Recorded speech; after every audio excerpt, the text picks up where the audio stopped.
আমি আমাদের রুমে গেছি কি একটা জিনিস আনতে, আমি দেখি যে সে লুঙ্গি পরছে, লুঙ্গি পরে শোয়ার পরে লড়াচড়াই তার ফিনজনের লুঙ্গিটা উপরের দিকে উঠে গেছে। উঠে গেলে তার যন্ত্রটা সেই দাঁড়ায়, মানে এরকম লোহার মতো সোজা হয়ে স্ট্রং হয়ে রয়েছে।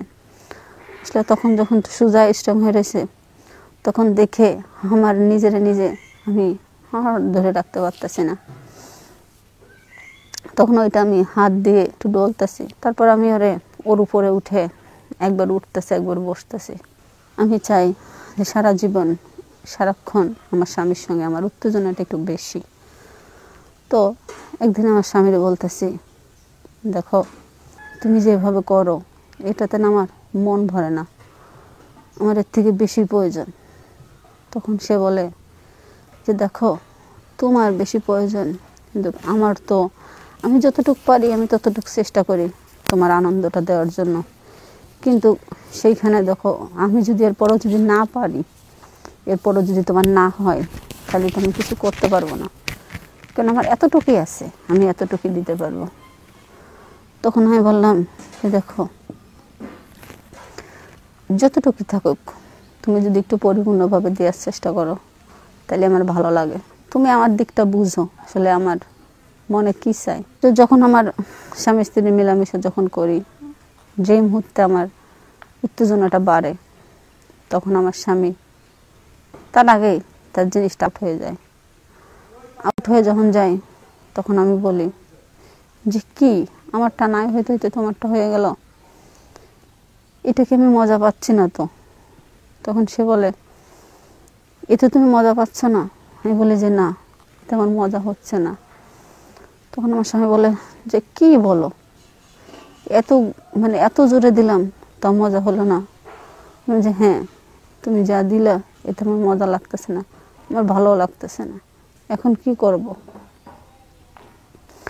তখন আমার স্বামী বলে যে দেখো একটু ধৈর্য ধরো, সব ঠিক হয়ে যাবে।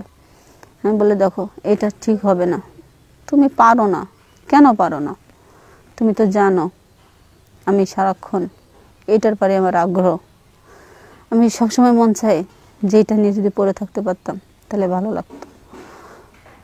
তখন আমার স্বামী বলতেছে দেখো আমি তো একটা মানুষ, আমারও তো একটু আমার একটু তুমি সময় দেবা, আমার একটু ছাড় দেবা, এটা দিতে পারো না? তো আমি বললাম দেখো ছাড়দের একটা সময় আছে, কিন্তু তুমি যখনই আমার উত্তেজনাটা বাড়ে তখনই তোমার জিনিসটাই হয়ে যায়, তাহলে কি হবে? হবে না, কিন্তু এতে আমার ভালো লাগে না। সময় আমি ওরা বলতেছি যে তুমি যেটা করতেছো এর থেকে একটু ভালো করার চেষ্টা করো। বলছে দেখো এর থেকে ভালো আর আমার হবে না। যাই হোক, এটা নিয়ে আমাদের দুজনের ভিতরে মনোদণ্ড ঝড়গা লাগেই থাকে। তো হঠাৎ একদিন আমার বন্ধু ফোন করে বলতেছে যে জীবন আমি তোদের বাসায় আসবো, আমার একটা কাজ পড়ছে, তো সেই কাজ করার জন্য আসছি, তা আমার তো রাত থাকা লাগবে, কই থাকবো, তোর বাসায় কি জায়গা আছে? তখন আমার স্বামী বলতেছে হ্যাঁ বাসায় তো জায়গা আছে, সমস্যা নেই, তুই যদি আসতে চাস তাহলে আসতে পারিস। তো আসে রাত্রে আমি রান্না করছি, গরুর মাংস রান্না করছি, মুরগির মাংস রান্না করছি, রান্না করছি, করার পরে সে খাওয়া দাওয়া করছে। খাওয়া দাওয়া কইরা সে পাশের রুমে, আমরা যে রুম, আমার ফ্ল্যাটের রুম দুইটা, এক রুমে আমরা দুজন থাকি আর এক রুম ফাঁকাই থাকে। তো ওর বন্ধু আসলে তো বললাম আচ্ছা ঠিক আছে, তাইলে ওরে আমাদের রুমে থাকতে দাও। বলে আচ্ছা। তো রুমে থাকতে দিয়েছে, আমাদের রুমে রয়েছে, আমরা পাশের রুমে রয়েছে। তারপরে কি দরকারের জন্য রাত্রে আমি আমাদের রুমে গেছি কি একটা জিনিস আনতে, আমি দেখি যে সে লুঙ্গি পরছে, লুঙ্গি পরে শোয়ার পরে লড়াচড়াই তার গায়ের লুঙ্গি, তার ফিনজনের লুঙ্গিটা উপরের দিকে উঠে গেছে। উঠে গেলে তার যন্ত্রটা সে দাঁড়ায়, এরকম লোহার মতো সোজা হয়ে স্ট্রং হয়ে রয়েছে। আসলে তখন যখন সোজা স্ট্রং হয়ে রয়েছে, তখন দেখে আমার নিজে আমি ধরে রাখতে পারতেছি না। তখন ওইটা আমি হাত দিয়ে একটু ডলতেছি, তখন ওর বন্ধু জেগে গেছে। জেগে গেলে আমি যখন হাত দিছি না, ওর বন্ধুর মানে অন্যরকম মুড হয়ে গেছে। হয়ে গেলে তখন আমি হাত দেওয়ার লগে লগে বলতেছে, কি ভাবি এটা কি করতেছেন? আমি বলি, চুপ, আসতে বলো, শুনতে পাবে। তো কি করতেছি তুমি বুঝতেছো না? এখন তুমি যদি আমার সঙ্গে এটা যদি না করো, তাহলে কিন্তু আমি তোমার বন্ধুরা ডেকে বলে দেব যে তুমি আমার সঙ্গে কি করতেছো, আমি ঘরে আসছি আর তুমি আমার টাইনে ধরে এটা করতেছো। তো বলে, না ভাবি না, এটা কি বলেন? এটা বললে আমাদের দুজনের ভিতরে বন্ধুত্ব সম্পর্কটা নষ্ট হয়ে যাবে। তাই আমি বললাম, তাহলে যদি এটাই হয়, তাহলে আমি যেটা বলতেছি সেটা করো। বলে, কি বলবেন ভাবি?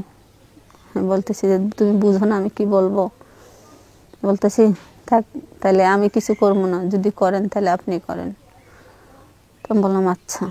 আসলে যখন ও চিত হয়ে মানে হয়ে শুয়ে আছে, তখন আমার দেখে উফ, সে মানে আমার কি আর বলবো, আমার বলার মতো কোনো ভাষা নেই।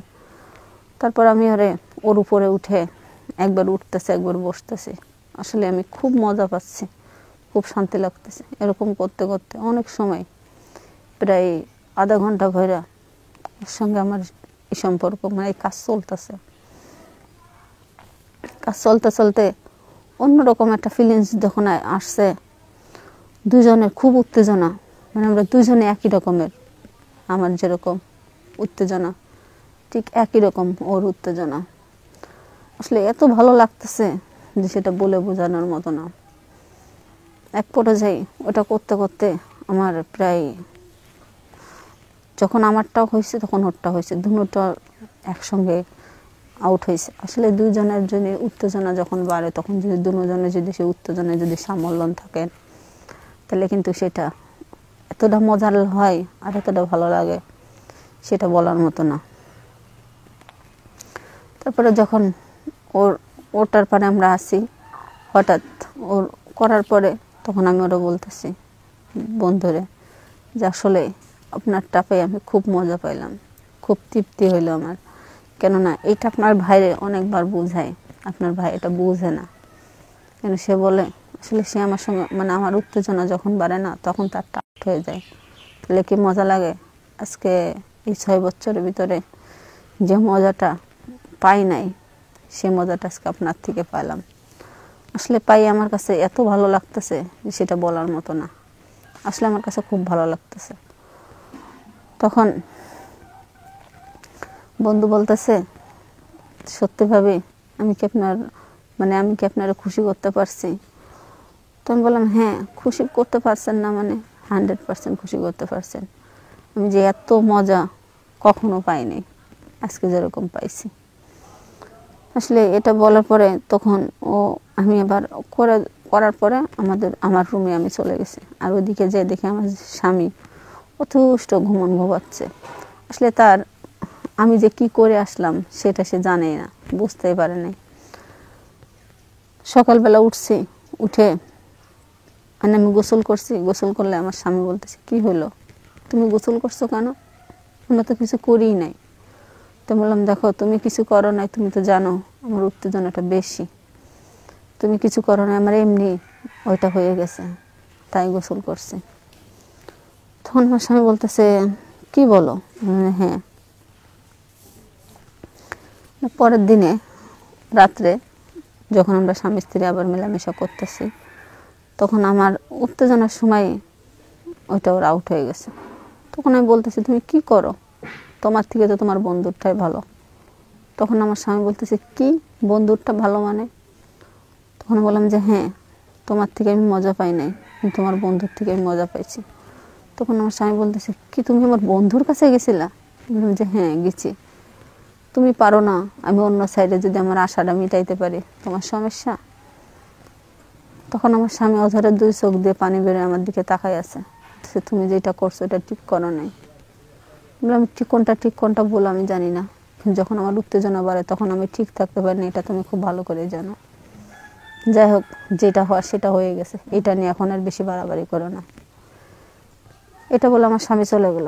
আর তখন আমার ভুলটা আমি বুঝতে পারলাম যে আমার স্বামীটা কত কষ্ট পাইছে। এই জিনিসটা পড়ার পরে। আমি যত 6 বছর ধৈর্য ধরতে পারলাম, এখন কি ধৈর্য ধরতে পারতাম না? কি করছি আমি এটা? আসলে আমি পরে বুঝছি আমার ভুলটা।